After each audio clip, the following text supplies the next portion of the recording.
క్రీస్తునాథునియందు మికిలి ప్రియమైనటువంటి దివ్యవాణి ప్రేక్షకులందరినీ ఆత్మలో జీవనం కార్యక్రమంలోనికి ప్రేమపూర్వకముగా ఆహ్వానిస్తున్నాను. ఈరోజు ఆత్మలో జీవనం కార్యక్రమం ద్వారా దేవుడు మనకు తెలియచేయాలని ఇష్టపడుతున్నటువంటి ఆత్మీయ విషయములను ధ్యానించుటకు స్వీకరించుటకు మనము ప్రార్థనాపూర్వకముగా సిద్ధపడతాం.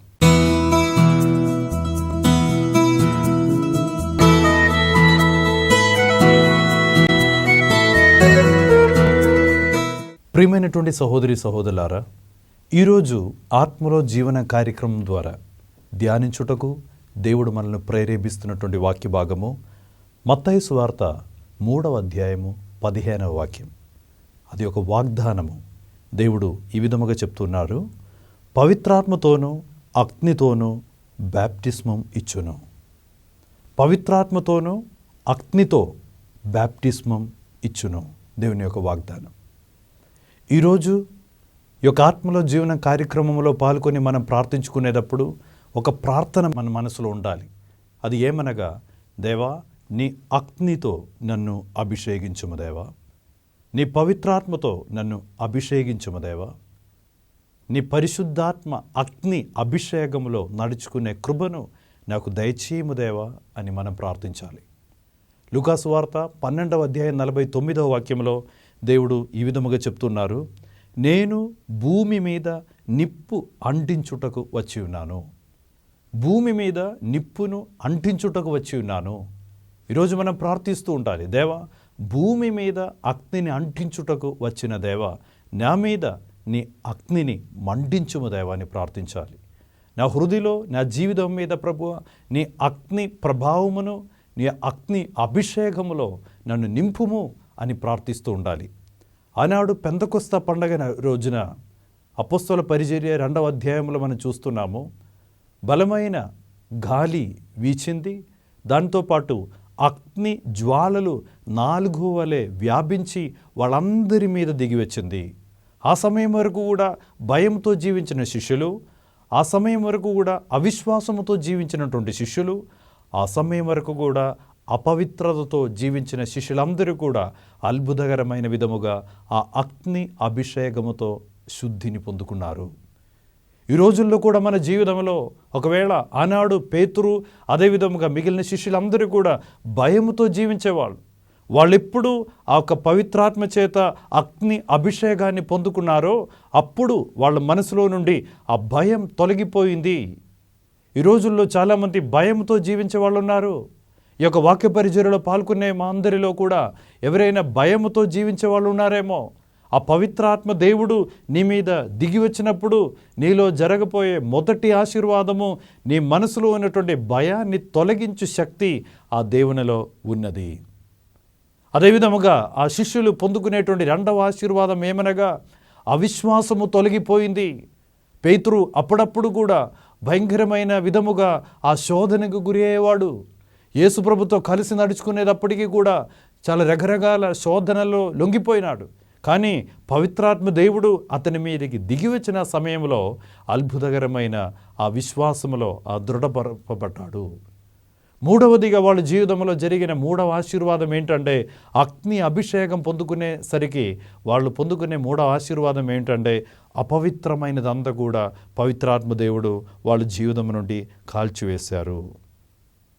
మత్తయి సువార్త 15వ అధ్యాయము 13వ వాక్యంలో దేవుడు ఈ విధముగా చెప్తున్నారు, నా పరమపిద నాటని ప్రతి మొక్క వేరుతో పెళ్ళగింపబడను. నా ప్రభు నా తండ్రి మీలో నాటలేని ప్రతి ఒక్క మొక్క కూడా కాల్చివేసే ఆ శక్తి నేను పంపుచున్నటువంటి పవిత్రాత్మ దేవునిలో ఉన్నదని దేవుడు ఆనాడు శిష్యులకు ఒక హెచ్చరిక చెప్పటం జరుగుతున్నది. ద్వితీయోపదేశకాండములో మనం చూసినట్లయితే 4వ అధ్యాయము 24వ వాక్యములో కూడా ఈ విధముగా ఒక వాక్యం మనం చూస్తున్నాము, మీ ప్రభు అయిన యాహ్వే దహించువేయు అగ్ని వంటివాడు. నీ విశ్వసించే దేవుడు, నువ్వు ఆరాధించే దేవుడు, నువ్వు నమ్ముకునే దేవుడు, నువ్వు వెంబడించే దేవుడు దహించివేయు అగ్ని వంటివాడు. ఆల్ కన్స్యూమింగ్ ఫైర్ అని ఇంగ్లీష్ బైబిల్లో రాయబడి ఉన్నది. అన్నిటినీ కూడా ఆ దహింపచేయువాడు మనం ఆరాధించే ఆ దేవుడు. అందుకే యెషయా గ్రంథంలో 10వ అధ్యాయం 17వ వాక్యంలో చూస్తూ ఉండగా ఈ అగ్ని అభిషేకంలో జరగబోయే కార్యాలు ఏమిటి, ఒక వ్యక్తి మీదకి, ఒక కుటుంబం మీదకి, ఒక సంఘం మీదకి దేవుడు తన యొక్క అగ్ని అభిషేకాన్ని పంపుతుండగా అక్కడ జరిగే కొన్ని మార్పులు ఏమనగా 3 విషయాల గురించి యెషయా గ్రంథం మనకు నేర్పిస్తున్నది. అందులో మొదటిది ఏమనగా ఇశ్రాయేలుకు వెలుగైన ప్రభువు అగ్ని అగును. ఇశ్రాయేలుకు ప్రభు అయిన దేవుడు అగ్ని అగును అనగా ఇశ్రాయేలుకు దేవుడు అగ్నిగానే ఉంటారు, వెలుగుగానే ఉంటారు. వాళ్ళు చీకట్లో నడుచుకునే ఒక పరిస్థితి వాళ్ళ జీవితంలో ఉండదు. ఆ ప్రభు అగ్ని గుండములో అగ్ని వలె వాళ్ళను నడిపిస్తుంటారు. బైబిల్లో మనం చూస్తున్నాము, నిర్గమకాండములో ఐగుప్తు బానిసత్వము నుండి ఇశ్రాయేల్ ప్రజలను దేవుడు నడిపించుకునేసరికి ఆ దేవుడు రాత్రి అగ్ని స్తంభముగా వాళ్ళని దేవుడు నడిపించారు. అదే దేవుడు ఎవరి మీదకి దిగి వస్తుంటారో వాళ్ళు ఎప్పుడు కూడా బైబిల్లో మనం చూసినట్లయితే పాపము అదేవిధముగా దుఃఖము, ఈ 2 పదాలు, పాపము దుఃఖము, ఈ 2 పదాలకి కూడా బైబిల్ పండితులు డార్క్నెస్, చీకటి అని వాడుతుంటారు. పాపములో ఉన్నటువంటి ఒక వ్యక్తిని గురించి చెప్పుకోవటానికి అతడు చీకట్లో ఉన్నాడు అని చెప్తూ ఉంటారు. అదేవిధముగా కొన్ని సమస్యలు ఉన్న ఒక వ్యక్తిని గురించి చెప్పుకోవటానికి కూడా అతడు చీకట్లో ఉన్నాడు అని చెప్తూ ఉంటారు. అయితే పాపము, దుఃఖము, ఈ 2 పదాలకు కూడా చీకటి అని ఒకే పదమే బైబిల్ పండితులు వాడుతూ ఉంటారు. సో ఈరోజు దేవుడు మనకు నేర్పిస్తున్నటువంటి ఒక విషయం ఏమిటంటే, మీరు పాపములో ఉండినా, మీరు అదేవిధముగా శోధనలో ఉండినా, మరి సమస్యలు ఉండినా కూడా నీ ప్రభువు అయిన దేవుడు నీ ముందర అగ్నిగా ఉండి మిమ్మల్ని నడిపిస్తారు. దానికి అర్థం ఏమనగా నీ ముందున్న అగ్నిని, నీ ముందున్న చీకటిని ఆ దేవుడు వెలుగుగా మారుస్తారు. ఈరోజు ప్రార్థిస్తున్నాను, దేవా, ఈ యొక్క ఆత్మలో జీవనం కార్యక్రమంలో పాల్గొనేటువంటి నీ బిడ్డలందరి జీవితంలో వాళ్ళు ముందర ఉన్నటువంటి ఆ చీకటిని ఆ దేవుడు వెలుగుగా మార్చునుగాక. అగ్ని అయిన దేవుడు నీ ముందర నడిచి ఆ దేవుడు నీకు దారిని చూపించునుగాక. 2వ వాగ్దానము యెషయా గ్రంథం 10వ అధ్యాయం 17వ వాక్యంలో దేవుడు ఈ విధముగా మనకు చెప్తున్నారు, ఇశ్రాయేలు పవిత్ర దేవుడు మంటయగును. పవిత్ర దేవుడు ఆ నీ జీవితంలో అగ్ని అగును అనగా అగ్ని ప్రభావము దేవుడు చూపిస్తారు అనగా అందులో ఉన్నటువంటి ఒక ఆ శ్రేష్టమైన ఒక అంశం ఏమనగా దానియేలు గ్రంథములో మనం చూస్తున్నాము. దానియేలు గ్రంథంలో ముగ్గురు యవనస్తులు షడ్రక్, మెషక్, అబెద్నెగో వాళ్ళు అగ్నిగుండములో నడుచుకునేటప్పుడు ఆ అగ్నిగుండము అక్కడ ఏం ప్రభావం చూపించాలి? అగ్నిగుండములో అగ్ని చూపించిన ఒక ప్రభావం ఏమనగా వాళ్ళని బంధించినటువంటి ఆ విషయాలన్నింటినీ కూడా దేనితో, ఆ తాడంతా కూడా ఆ యొక్క అగ్ని మరి ఆ కాల్చివేసి ఆ బంధకముల నుండి వాళ్ళని విడిపించారు. అదేవిధముగా అద్భుతకరమైన ఆహ్లాదకరమైన ఒక పరిస్థితి వాళ్ళకు దయచేశారు. నీ జీవితంలో, నీ కుటుంబంలో నీ దేవుడు మంటయగును అని చెప్తున్నప్పుడు బైబిల్ నుండి మనం నేర్చుకోవాల్సిన విషయం ఏమిటంటే, షడ్రక్, మెషక్, అబెద్నెగో ఆ మంటలో నడుచుకునేటప్పుడు, అగ్నిలో నడుచుకునేటప్పుడు వాళ్ళకి ఏమాత్రం ప్రమాదము జరగలేదు. ఆ అగ్ని వాళ్లను కాపాడింది. అగ్ని వాళ్ళ మీద అద్భుతకరమైన ఒక భద్రతను కల్పించింది. అద్భుతకరమైన అగ్నిగుండాన్ని ఆహ్లాదకరంగా మార్చేది దేవుని యొక్క అగ్ని. ఈరోజు మనం ప్రార్థిస్తున్నాం, దేవా అగ్ని అభిషేకముతో నన్ను నింపుము అని ప్రార్థిస్తున్నప్పుడు ఆ అభిషేకం ఏమనగా ఆ అగ్ని నిన్ను నశింపచేసే అగ్ని కాదు, ఆ అగ్ని నీ జీవితాన్ని ఆహ్లాదకరంగా మార్చే అగ్ని. దేవుని వాక్యం సెలవిస్తున్నది, ఇశ్రాయేలు పవిత్ర దేవుడు మంటయగును. ఇశ్రాయేలు పవిత్ర దేవుడు నీ హృదయలో, ఇశ్రాయేలు పవిత్ర దేవుడు నీ గుడిలో కూడా, నీ గుండెల్లో, నీ ఇంటిలో కూడా మంటయగునుగాక అనగా నీ జీవితంలో ఉన్న ప్రతి పరిస్థితిలో కూడా అద్భుతకరమైన విధముగా ఒక అగ్ని పరిస్థితులన్నింటినీ కూడా ఆహ్లాదకరంగా మార్చగలిగిన శక్తి ఆ దేవునిలో ఉన్నది. అదేవిధముగా యెషయా గ్రంథం 10వ అధ్యాయం 17వ వాక్యము 3వ వాక్యం ఏ విధముగా సెలవిస్తున్నది, ఆ నిప్పు ఒక్క రోజుననే ముళ్ళ తుప్పలన్నింటినీ కూడా కాల్చి భస్మము చేయును. దానిలో ఉన్నటువంటి అర్థమేమనగా ఒక వ్యక్తి అగ్ని అభిషేకాన్ని పొందుకునేసరికి ఆ వ్యక్తిలో ఉన్నటువంటి అన్ని విధములైనటువంటి పాపపు మరి ఆ తుప్పలన్నిటిని కూడా, ముళ్ళు పొదలన్నిటిని కూడా కాల్చివేసి భస్మము చేయువాడు పవిత్రాత్మ దేవుడు. ఈరోజు మనము దేవా నన్ను అగ్నితో అభిషేకించుము దేవా అని ప్రార్థించుకునే ఈ రోజున మనం కూడా ప్రార్థించవలసిన ఒక విషయం ఏమిటంటే, దేవా నీ చిత్తానికి విరుద్ధముగా, నీ ప్రణాళికకు విరుద్ధముగా, నీ వాక్యానికి విరుద్ధముగా నా జీవితంలో ఉన్నటువంటి ఆ ముళ్ళు పొదలన్నింటినీ కూడా ప్రభువా నీ అగ్నితో కాల్చివేసి అద్భుతకరమైన విధముగా నా జీవితాన్ని నీ చిత్తానికి అనుగుణమైన విధముగా రూపాంతరపరచుమదేవా అని ఈరోజు మనము ప్రార్థన చేయవలసిన ఒకరోజు. మర్చిపోవద్దు, నువ్వు ఆరాధించే దేవుడు, నువ్వు సేవించే దేవుడు, నువ్వు వెంబడించే దేవుడు ఆ దహించివేయు అగ్ని వంటి వాడు.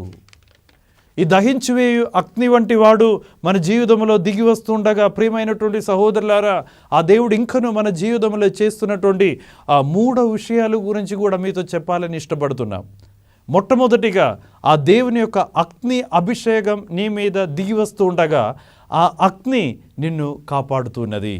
బైబిల్లో మనం చూస్తున్నాము, ద్వితీయోపదేశ కాండము 9వ అధ్యాయము 3వ వాక్యం ఈ విధముగా రాయబడి ఉన్నది, మీరు చూచుచుండగానే ప్రభువు దహించు అగ్ని వలె మీకు ముందుగా వెళ్ళి వారిని ఓడించును. అది ఒక వాగ్దానము. ఈరోజు మనం ప్రార్థించుకుందాం, మా కుటుంబాల మీద, మా జీవితాల మీద ప్రభావితం చేస్తున్నటువంటి కొన్ని దుష్ట శక్తులు ఉంటుందేమో, కొన్ని చీకటి శక్తులను మా ఇంటిని, మా జీవితాన్ని పట్టి పీడిస్తున్నటువంటి ఆ చీకటి శక్తుల యొక్క ప్రభావము మన జీవితంలో అధికముగా ఉన్నట్లుగా మాకు అనిపిస్తే మనం ప్రార్థించాలి, దేవా అగ్ని గోడ వలె ఉండి నా ఇంటిని కాపాడము దేవా, నా జీవితాన్ని కాపాడము దేవా. ఈరోజు ఇప్పుడు మనం చదివిన వాక్యములో దేవుడు వాళ్ళకి చెప్తున్నారు, మీరు శత్రువులను చూసి భయపడవద్దు, మీరు చూచుచుండగా ప్రభువు దహించు అగ్ని వలె మీకు ముందుగా వెళ్ళి వారిని ఓడించును. ఈ రోజున కూడా మనం దేవుని మీద ఆనుకొని దేవుని విశ్వసించి జీవించే మన అందరి జీవితంలో కూడా ఆ అగ్ని అయినటువంటి దేవుడు మనకు ముందుగా వెళ్ళి మా శత్రువులందరినీ కూడా, మా శత్రువులన్నిటినీ కూడా ఆ దేవుడు దహింపచేసి అద్భుతకరమైన విజయము ఆ దేవుడు మనకు ప్రసాదించునుగాక. సో దేవుని యొక్క అగ్ని ప్రభావము, అగ్ని బాప్టిస్మము మనకు అద్భుతకరమైన పరలోకమునకు చెందిన ఒక భద్రత కల్పిస్తున్నది. ప్రార్థించుకుందాం, ఆ గొప్ప అభిషేకము నాకు దయచేయము దేవా. అదేవిధముగా మనం చూసినట్లయితే అగ్ని అభిషేకము మనం పొందుకునేటప్పుడు మనలో ఉన్నటువంటి పాప కళంకములన్నిటి నుండి కూడా ఆ దేవుడు మనకు శుద్ధిని చేస్తాడు. మీ పాప కళంకములతో కూడి అన్నిటినీ కూడా కాల్చివేస్తుంది దేవుని యొక్క అగ్ని. ఒకవేళ ఈ యొక్క ఎన్ని ఆశించినా కూడా ఆ దేవుని యొక్క కృప స్వీకరించలేని కొన్ని చీకటి, కొన్ని బంధకాలు మనలో ఉంటుందేమో, ప్రార్థన చేసే మనసు లేకుండా భయంకరమైన ఒక భ్రష్టత్వంలో పడిపోయిన ఒక ఆత్మీయ జీవితము మనం జీవిస్తుంటామేమో, పవిత్రతను ప్రేమించిన వాళ్ళైనప్పటికీ కూడా పాప జీవితం మీద ఎక్కువ ఆసక్తి పెట్టుకొని మనం జీవిస్తుంటారేమో, అదేవిధముగా ఆ దుఃఖముతో మనం జీవిస్తుంటారేమో, లోక విషయాల మీద ఎక్కువగా ఆసక్తిని చూపించుకొని జీవించే వాళ్ళముగా మనం తయారవుతున్నారేమో. దేవుని యొక్క అద్భుతకరమైన అగ్ని అభిషేకము మన మీద దిగి వచ్చేటప్పుడు పాప కళంకములతో కూడా వీటన్నిటిని కూడా కాల్చివేసి భస్మముగా చేసి అద్భుతకరమైన విడుదల ఆ పవిత్రాత్మ దేవుడు మనకు దయచేయబోతున్నాడు. సో మొదటిగా ఆ ఒక అగ్ని అభిషేకము మనం పొందుతూ ఉండగా మనం పొందుపోయే ఒక ఆశీర్వాదం ఏంటంటే భద్రత పొందుకుంటావు.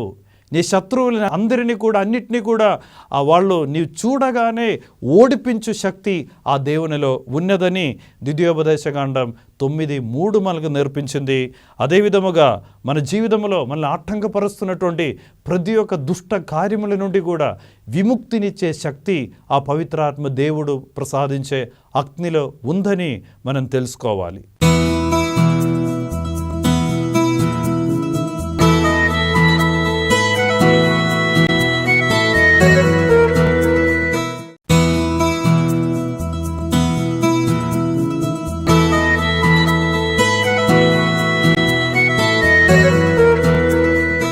దర్శన గ్రంథం 21వ అధ్యాయం 27వ వాక్యములో దేవుని వాక్యం సెలవిస్తున్నది, కలుషితమైనది ఏమీ కూడా ఆ స్థలములో ప్రవేశించదు.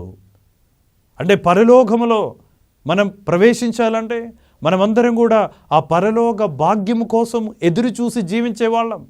కానీ బైబిల్ మనకు నేర్పించేది ఏంటంటే కలుషితమైనది ఏమీ కూడా ఆ పరలోక రాజ్యంలో ప్రవేశించడానికి అనుమతి ఉండదు. అయితే పవిత్రాత్మ దేవుని యొక్క అభిషేకము నేను పొందుకుంటే, ఆ అగ్ని అభిషేకముతో నేను అభిషేకింపబడితే నేను పొందబోయే రెండవ ఆశీర్వాదం గొప్ప విడుదలను నేను పొందుకొని ఆ పరలోక రాజ్యానికి వారసునిగా పవిత్రాత్మ దేవుడు నన్ను తయారు చేస్తారు.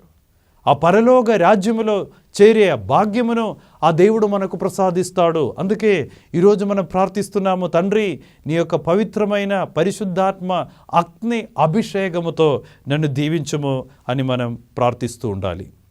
అదేవిధముగా ప్రియమైనటువంటి ఆ సహోదరి సహోదరులారా, ఆ దేవుని యొక్క అభిషేకము మన మీదకి దిగి వచ్చేటప్పుడు మనలను దేవుడు గొప్ప అగ్నిగా దేవుడు మారుస్తారు. హీబ్రూ లేఖనములో 1వ అధ్యాయం 7వ వాక్యం ఈ విధముగా సెలవిస్తున్నది, తన సేవకులను అగ్ని జ్వాలలుగా దేవుడు చేసుకొనను. తన సేవకులను అంటే ఎవరెవరి మీదకి ఈ దేవుని యొక్క అభిషేకము దిగి వస్తూ ఉంటారో వాళ్ళందరూ కూడా అగ్ని ప్రభావాన్ని చూపించగలరు. వాళ్ళు ఎక్కడ అడుగుపెట్టినా, ఆ చీకటి స్థలములో వాళ్ళు అడుగుపెట్టినా ఆ చీకటి తొలగిపోతున్నది. అంటే అటువంటి సేవకులు వాళ్ళు వెలుగున్న స్థలములో జీవించటం కాదు, కానీ వాళ్ళు అడుగుపెట్టిన ప్రతి స్థలాన్ని కూడా వెలిగించే ఆ శక్తి, ఆ ఒక జ్యోతి, ఆ అద్భుతకరమైన ఆ ప్రకాశము వాళ్ళ నుండి దేవుడు ప్రసరింపచేస్తారు. యెషయా గ్రంథము 49వ అధ్యాయం 6వ వాక్యములో దేవుడి యొక్క వాగ్దానము మనకు చెప్పి ఉన్నారు కూడా. దేవుడు చెప్తున్నారు, నేను నిన్ను జాతులకు జ్యోతిగా నియమించును. నేను నిన్ను జాతులకు జ్యోతిగా నియమించును. నువ్వు ఇంకా జ్యోతిగా ఉండబోతున్నావు, నువ్వు ఇంకా నిప్పుగా ఉండబోతున్నావు, నువ్వు ఇంకా అగ్నిగా ఉండబోతున్నావు. ఎక్కడెక్కడ దుఃఖం అనేటువంటి చీకటి ఉంటుందో, ఎక్కడెక్కడ పాపం అనేటువంటి చీకటి ఉంటుందో అక్కడంతా కూడా ఆ వెలుగును వ్యాపింప చేయడానికి ఆ దేవుని యొక్క అభిషేకం పొందినటువంటి వ్యక్తి నీవు. అందుకే ఆ అభిషేకం కోసం మనం ప్రార్థించాలి. దేవా నీ అగ్ని అభిషేకముతో నన్ను నింపుము దేవా అని మనం ప్రార్థించాలి. మనలను దేవుడు ఒక జ్యోతిగా మార్చుటకు దేవుడు ఇష్టపడుతున్నారు. దేవుడు చెప్తున్నారు, you are the light of the world. లోకానికి వెలుగు నీవే అని దేవుడు మనల్ని చూసి కూడా చెప్తున్నాం. అయితే మనము ఆ వెలుగు ఇవ్వాల్సిన ఆ బాధ్యతతో కూడినటువంటి మనము వెలుగుని మనం ప్రసరింపచేస్తున్నామా, లేకపోతే చీకట్లో నడవటానికి ఇష్టపడుతున్నామా? ఈరోజు మనమందరం కూడా ఆ డీప్గా లోతుగా మనం ప్రార్థన చేయవలసినటువంటి ఒక గొప్ప విషయము, దేవా పవిత్రాత్మతో అగ్నితో ఈరోజు నాకు స్నానం ఇవ్వము దేవా. యేసుప్రభు యొక్క ఉత్థానము తర్వాత మనమందరం కూడా పెంతెకొస్తు పండగ రోజు కోసం ఎదురు చూసి ప్రార్థించి సిద్ధపడేవాళ్ళం మనమందరం కూడా. ఆ విధముగా ఆ పండగ కోసం ఎదురు చూస్తున్నటువంటి రోజుల్లో మనం ప్రార్థన చేయవలసిన ఒక గొప్ప ప్రేరేపణ, దేవా నీ పవిత్రాత్మతో నీ అగ్నితో నన్ను అభిషేకించుము దేవా. ఈ వాక్యములు ఇప్పటి వరకు కూడా నేను వినినటువంటి ప్రతి ఒక్క ఆశీర్వాదము నేను పొందునుగాక. మొట్టమొదటిగా ఆ దేవుడు తన యొక్క అగ్ని అభిషేకముతో ఆ దేవుడు నన్ను నడిపిస్తాడు. అగ్ని అభిషేకముతో ఆ దేవుడు నన్ను విడిపిస్తాడు. అగ్ని అభిషేకముతో నన్ను ఆ దేవుడు జ్యోతిగా మారుస్తారు. దానికోసము మనం చేయవలసిన కార్యాలు ఏమిటి అని మనం చూసినట్లయితే 3 కార్యాలు మనం చేస్తూ ఉండాలి. మనం చేయవలసిన కార్యాలు 3. ఏ కార్యాలు మనం చేస్తూ ఉండాలి? మొట్టమొదటిగా రోమాలేఖనములో 6వ అధ్యాయం 6వ వాక్యము మనకు సెలవిచ్చినట్లుగా, పాపమునకు బానిసలు కాకుండానట్లు చూడుము. పాపమునకు ఎటువంటి పాపము అంటే నీ శరీరాన్ని, నీ మనసుని, నీ ఆత్మను బంధిస్తున్నటువంటి ఎటువంటి పాప కార్యములో నిమగ్నమైపోకుండా జాగ్రత్త వహింపము అని దేవుని వాక్యం సెలవిస్తున్నది. ఈరోజు ఆత్మపరిశీలన చేయాలి. నిన్ను బంధించే పాప విషయాలు ఏమిటి? ఏ పాపమునకు, అది స్వల్ప పాపమైన, ఘోర పాపమైన ఏ పాపానికి బానిసగా నువ్వు తయారవుతున్నావు? రోమాలేఖనం 6వ అధ్యాయం 6వ వాక్యం ఒక హెచ్చరిక మనకు దేవుడు చెప్తున్నారు, పాపమునకు బానిసలుగా కాకుండానట్లు చూడుము. దేవుడు నీ మీదకి దిగి వస్తాడు. దేవుని యొక్క అభిషేకంతో దేవుడు నిన్ను నింపుతారు. దేవుడు నీ ముందుండి నిన్ను నడిపిస్తారు. నీకు విడుదలనిచ్చి దీవిస్తారు. ఆ దేవుడు నిన్ను జ్యోతిగా నియమిస్తారు. కానీ చేయవలసిన ముఖ్యమైన విషయము ఏమాత్రం పాపమునకు దగ్గరగా ఉండవద్దు, ఏమాత్రం పాపానికి కూడా బానిసగా జీవించవద్దు. అది మొదటిది. రెండవదిగా మనం ఏం చేయాలని ఆ వాక్య భాగంలో మనం చూసినట్లయితే దేవుని వాక్యం మనకు నేర్పిస్తున్నటువంటి విషయం ఏమిటంటే, నీ పాత స్వభావమును ఆయనతో సిలువ వేయము. ఈరోజు నేను చెప్పినట్లుగా మనమందరం కూడా పెంతెకొస్తు పండగ కోసము ప్రార్థనాపూర్వకముగా సిద్ధపడి ఎదురు చూస్తున్నటువంటి సమయంలో మనం చేయవలసిన ముఖ్యమైన ఒక విషయము, పాత స్వభావమును ఆ దేవునితో పాటు సిలువ వేయాలి. ఆ పాత మనుషులు, ఆ పాత స్వభావములు, అన్ని రకములైన ఆ శాపగ్రస్తమైనటువంటి పాపముతో కూడిన జీవితం అన్నిటినీ కూడా సిలువ మీద వేసి అద్భుతకరమైన విధముగా నీ పాప భారమంతా ప్రభు మీదనే వేయాలి. దేవుని వాక్యం సెలవిస్తున్నది, నీ జీవిత భారమంతా ప్రభు మీదనే వేయుము, నీవు అతనిని నమ్మినచో అతడు నీ కార్యములు నెరవేర్చువాడు. నీ దుఃఖ భారం మాత్రం కాదు, నీ పాప భారమంతా ప్రభు మీదనే వేయుము, ఆయన యొక్క సిలువ మీద వేయుము. ఇంకా ఎన్నటికీ కూడా ఎప్పటికీ కూడా సైతానికి సంబంధించిన కొన్ని దుర్గుణాలు, కొన్ని పాప స్వభావాలు, లక్షణాలు ఎప్పుడు కూడా నీ మీద ప్రభావితం చూపించకుండా ఉండుటకు నీ పాత స్వభావాన్ని పూర్తిగా ఆ దేవుని మీద సిలువ మీద వేసి అద్భుతకరమైన విడుదల పొందుకొని వాటి నుండి ఆ దేవుని ఒక కృపలో నువ్వు ఎదిగి ఆ పాప కార్యములన్నింటినీ కూడా దూరముగా చేయాలని, ఆ పాత మనిషిని సిలువ వేసి ముందుకు వెళ్ళాలని ఆ దేవుడు ఈరోజు మనల్ని ప్రేరేపిస్తున్నాడు. ఆ విధముగా నువ్వు జీవించుకుంటే అగ్ని అభిషేకముతో నువ్వు దీవింపబడతావు. మూడవదిగా మనం చేయవలసినటువంటి విషయం ఏమిటంటే, రోమలేఖనములో 6వ అధ్యాయం 11వ వాక్యము ఈ విధముగా సెలవిస్తున్నది, పాపమునకు మరణించు, యేసుతో ఏకమై దేవుని కొరకై జీవించాలి. మనం చేయవలసిన శ్రేష్టమైన ఒక కార్యము పాపమునకు మరణించాలి. పాపమునకు మరణించి ఆ యేసుతో ఏకమై దేవుని కొరకు జీవించాలి. పౌలు ఆ విధముగా జీవించాడు. పౌలు చెప్పినటువంటి ఒక మాట, నేను జీవించిన మరణించిన అది దేవుని కోసమే ఉంటుంది. నేను జీవించిన మరణించిన అది దేవుని కోసమే. నాకు జీవించటం అది దేవుని కోసమే, మరణించినా కూడా అది లాభమే. ఇంకా మధ్యలో లోక వైపు నేను చూడను, లోక ఆశల వైపు నేను చూడను, లోకాకర్షణాలు వెనక నేను తిరగను. నేను నా జీవితాన్ని పూర్తిగా శరీరం, మనసు, ఆత్మ దేవునికి సమర్పించి ఉన్నారని చెప్పి ఆ విధముగా అర్పించుకొని జీవించి మరణించినటువంటి గొప్ప పునీత పౌలు భక్తుడు. ఈ 3 విషయాలు మన మనసులో పెట్టుకుందాం. పెంతెకొస్తు పండగ కోసము మనం ఎదురు చూస్తుండగా దేవుడు మనకు నేర్పిస్తున్నటువంటి 3 విషయాలు, పాపమునకు బానిసులుగా నువ్వు జీవించవద్దు. అదేవిధముగా పాత స్వభావమును క్రీస్తుతో పాటు సిలువ వేసి నీ జీవితం పూర్తిగా ఆ దేవుని కొరకై నీవు జీవించబోతున్నారనేటువంటి ఆ పట్టుదలతో, నిర్ణయంతో ముందుకు సాగాలని దేవుడు కోరుతున్నారు. ప్రియమైనటువంటి సహోదరి సహోదరులారా, ఈ రోజున ఈ యొక్క ఆత్మలో జీవనం కార్యక్రమంలో పాల్గొని మనం ప్రార్థన చేస్తున్నప్పుడు మనము ఈ యొక్క అగ్ని అభిషేకం కోసము మనం ఎదురు చూస్తున్నాం. ఈ అగ్ని అభిషేకంలో ఎదుగుటకు, పొందుటకు మనం చేయవలసిన 3 విషయాలు కూడా ఉన్నాయి. మొట్టమొదటిగా మనం దాహం కలిగి ఉండాలి. మన మనసులో ఒక దాహం ఉండాలి. దేవా, ఈ భూమి మీద అగ్నిని నింపుటకు, అగ్నిని పంపుటకు మీరు వచ్చి ఉన్నారు. నా మీద కూడా ప్రభు, నా ఆత్మలో కూడా ఆ అగ్ని ప్రభావం కోసం నేను ఎదురు చూస్తున్నాను తండ్రి అనేటువంటి ఒక దాహముతో జీవించే కృప ఆ దేవుడు మనకు ప్రసాదించునుగాక. రెండవదిగా మనం ఏం చేస్తూ ఉండాలి? ప్రయత్నాలు చేస్తూ ఉండాలి. మొట్టమొదటిగా దాహము, రెండవదిగా ప్రయత్నాలు. ఏం ప్రయత్నాలు? ఇప్పటి వరకు నేను చెప్పినట్లుగా ఆ ప్రయత్నాలు ఏమనగా, ఏమాత్రం మరి అటువంటి కొన్ని శోధనలకు, కొన్ని దురభ్యాసములకు గురి కాకుండా ఉన్నట్లుగా కొన్ని ప్రయత్నాలు, వివేకపూర్ణమైనటువంటి కొన్ని నిర్ణయాలు తీసుకొని ఆ పాప సుఖములు, పాప జీవితము, విలాసవంతమైన ఆ జీవితాలకు దూరం అవ్వటం, అది గొప్ప ప్రయత్నం మనలో నుండి కోరుతున్నది. పాప విషయములను దూరంగా చేయటానికి ఉన్నటువంటి ప్రయత్నాలు చేయాలని ఈరోజు దేవుడు మనకు నేర్పిస్తున్నారు. మూడవదిగా మనం చేయవలసినది ప్రార్థన. దేవుడు చెప్తున్నాడు, ఆ నేను లేక మీరు ఏమీ చేయజాలరు. ఆ దేవునితో మనం చెప్పుకుందాం, దేవా, నా శక్తి వలన నేను పవిత్రంగా జీవించలేకపోతున్నాను.